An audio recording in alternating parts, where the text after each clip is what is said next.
Bonjour à toutes et à tous, nous sommes jeudi 23 avril. Aujourd'hui, pour celles et ceux qui commencent à trouver le confinement long, pensons à Ulysse. Oui, pensons à Ulysse qui a erré quand même 20 ans sur la mer Méditerranée avant de retourner chez lui.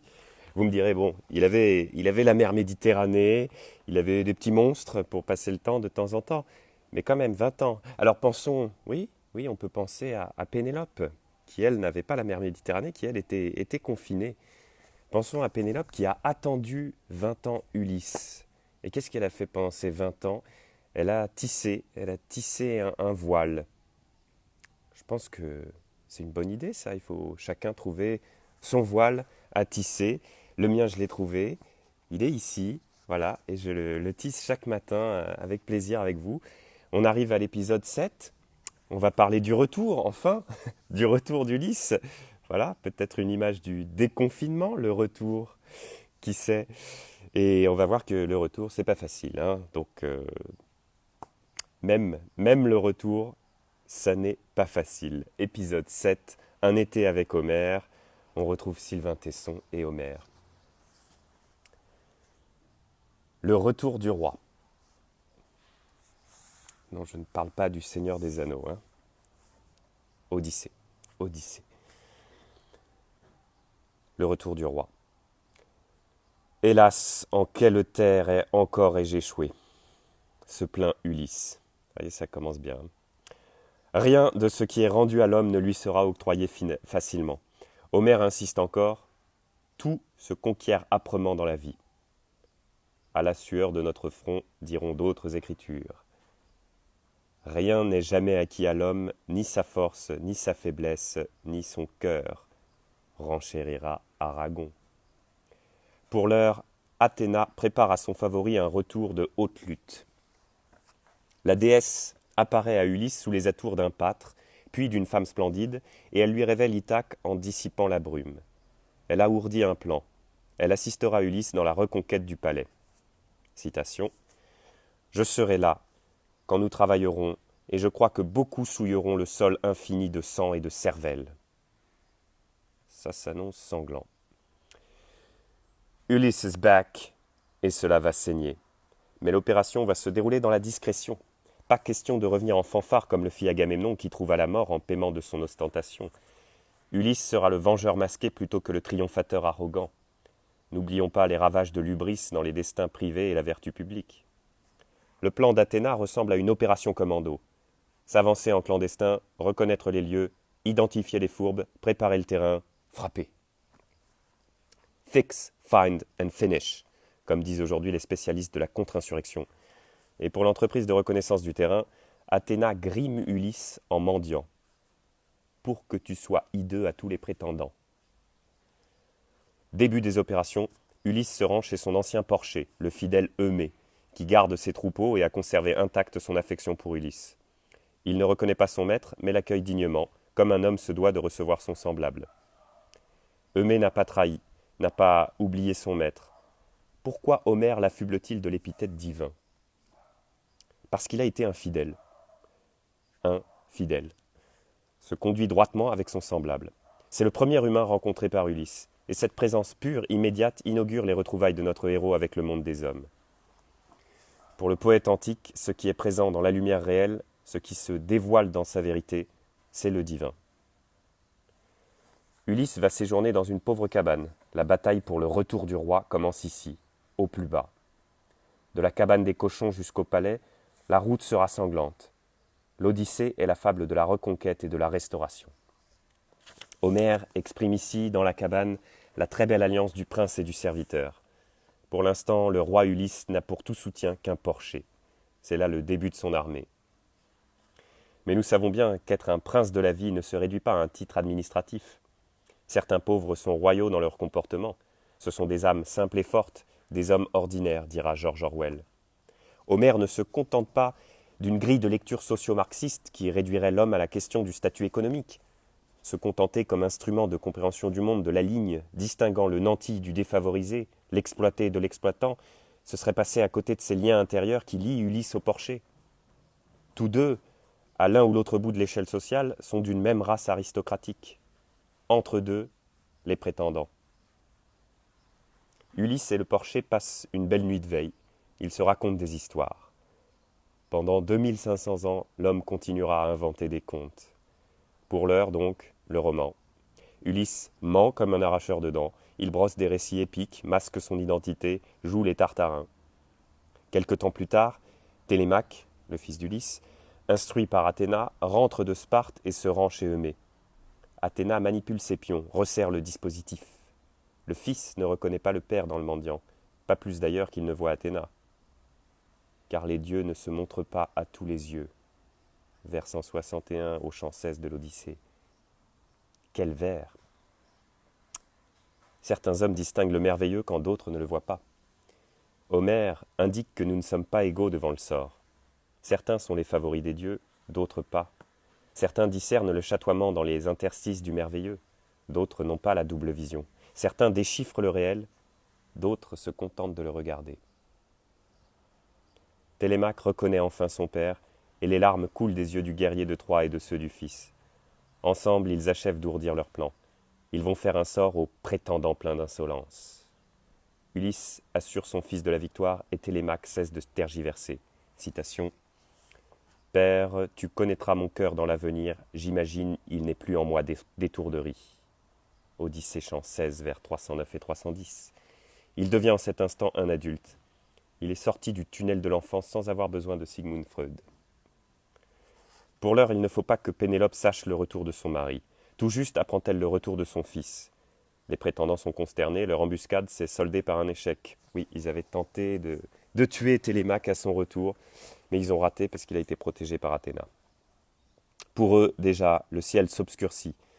Dans une pensée menée par l'idée de l'ordre, il est écrit qu'un jour viendra où les traîtres paieront. Le temps de la restauration. Commencent les scènes de la reconquête. Le palais sera le théâtre de la justice. Elle se rétablira par la violence. On découvre les prétendants sûrs de leurs droits, vulgaires, obscènes. Homère décrit souvent l'insolent et ennuyeux vacarme. Ce cénacle de marquis est familier à nos esprits, n'est-ce pas? C'est l'image universelle de l'ambition et de la médiocrité. Ils sont sûrs de leurs bons droits. Le vacarme est l'écho de la vilainie, et 2500 ans plus tard, tous les peuples du monde se rendent compte qu'il y a un rapport proportionnel entre la nocivité d'une communauté et le niveau sonore atteint pour manifester ce qu'elle croit être son triomphe.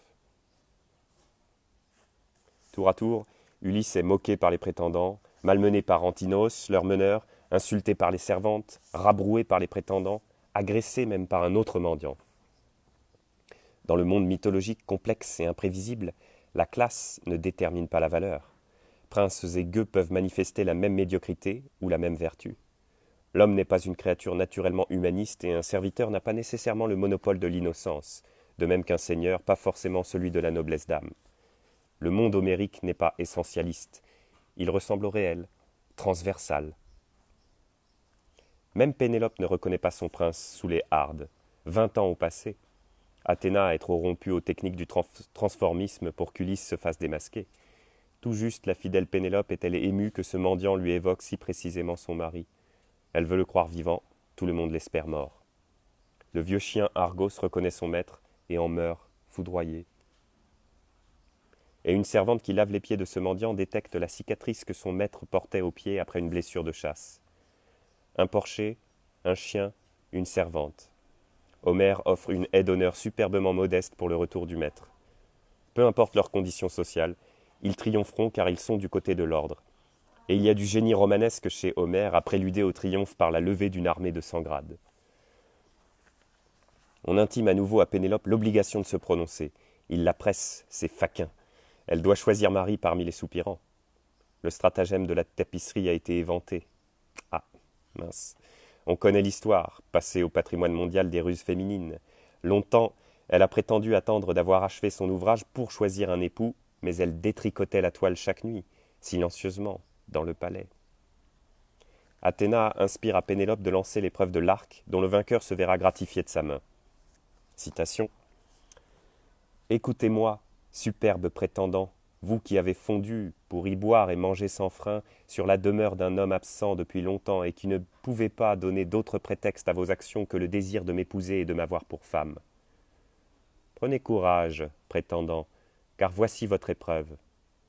Je vous présente le grand arc d'Ulysse. Odyssée, chant 21, vers 68 à 74. Ce que les prétendants prennent pour la récompense de leur patience sonnera leur glas. Le massacre est dans l'arc. Le lecteur le sait, lui. Il est instruit par le poète, il se tient du côté des dieux. Il s'agit pour les concurrents de bander l'arc d'Ulysse, de tirer une flèche et de traverser d'un seul trait 12 haches disposées sur le sol. Télémaque commence, mais s'emploie, sur un signe de son père toujours méconnaissable, à échouer. Les prétendants ratent leur tir, ils étaient loin d'avoir assez de force. Ulysse donne ses dernières instructions en se dévoilant à Eumée. On ferme les portes de la cour pour faire du palais une souricière, on sort les armes des magasins, on dispose le plan.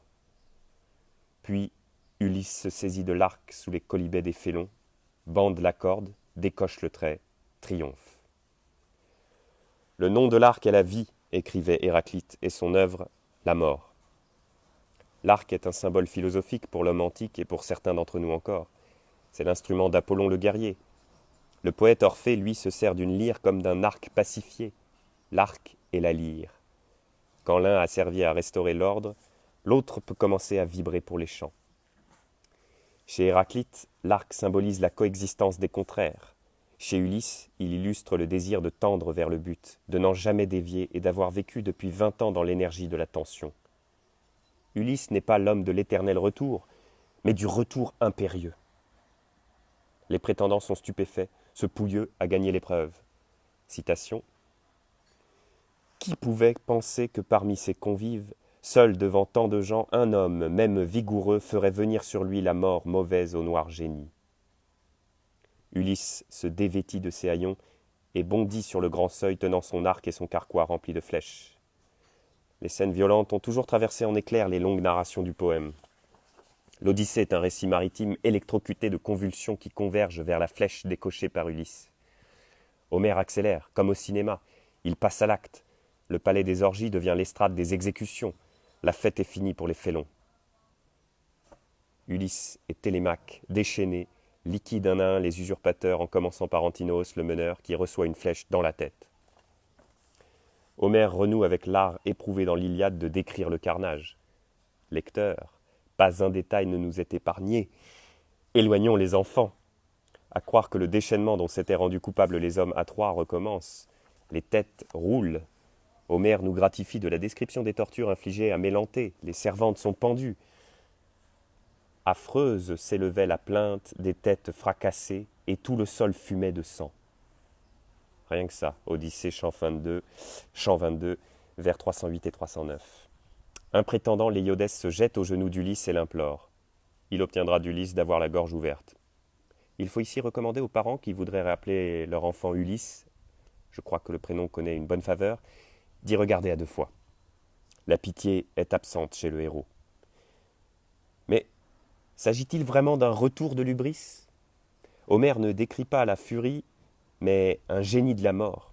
Attention, la justice expéditive n'est pas la même chose que la violence démonique. La trahison est considérée dans la pensée antique comme l'un des pires vices. Après tout, Ulysse ne fait que se réinstaller dans son bon droit, avec la bénédiction des dieux. Rien de comparable à la frénésie d'Achille ou de Diomède.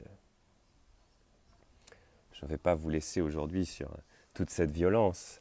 Je vais enchaîner avec le paragraphe suivant. La douceur du renouement. Mais oui.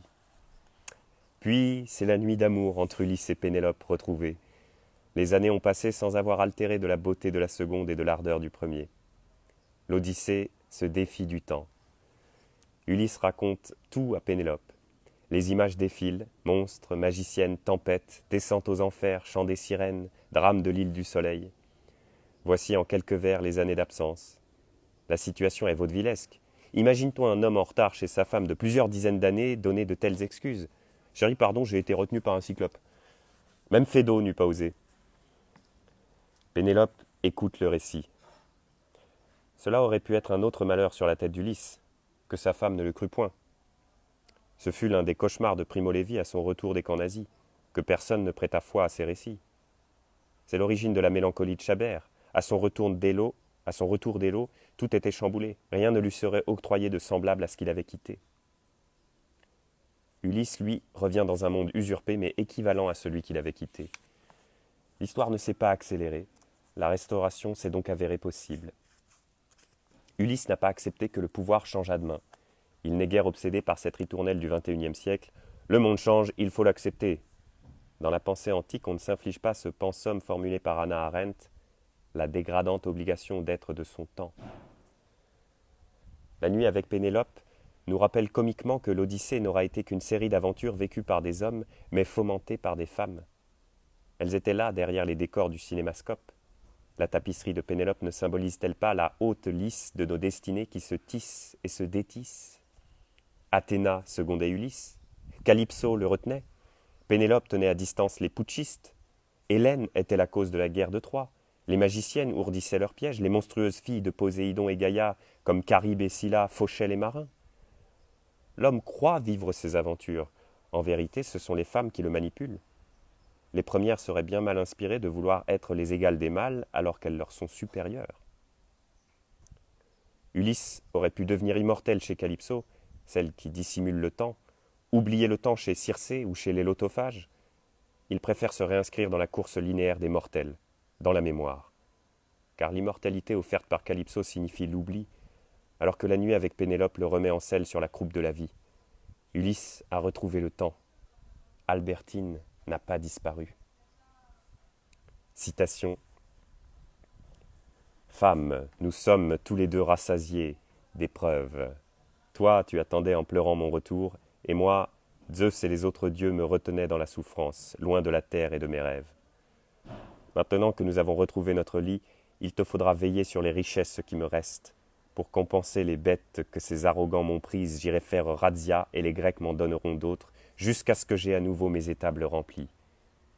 Mais d'abord, il me faut aller à mon verger pour voir mon noble père qui se ronge en mon absence. Odyssée, chant 23, vers 350 à 360. Son noble père. Le poème s'achève donc sur cette préoccupation suprême, renouer avec la filiation. Aucun homme ne vient de nulle part. La dernière mission d'Ulysse est de se manifester auprès de son père. Il a reconquis l'espace, l'île d'Ithaque, il doit renouer avec le temps, son origine filiale. Dans la pensée antique, on est de quelque part et l'on est de quelqu'un.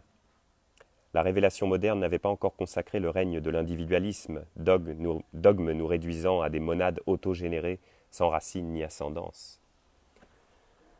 Il n'est rien pour l'homme de plus doux que sa patrie ou ses parents, entend-on au chant 9 de l'Odyssée.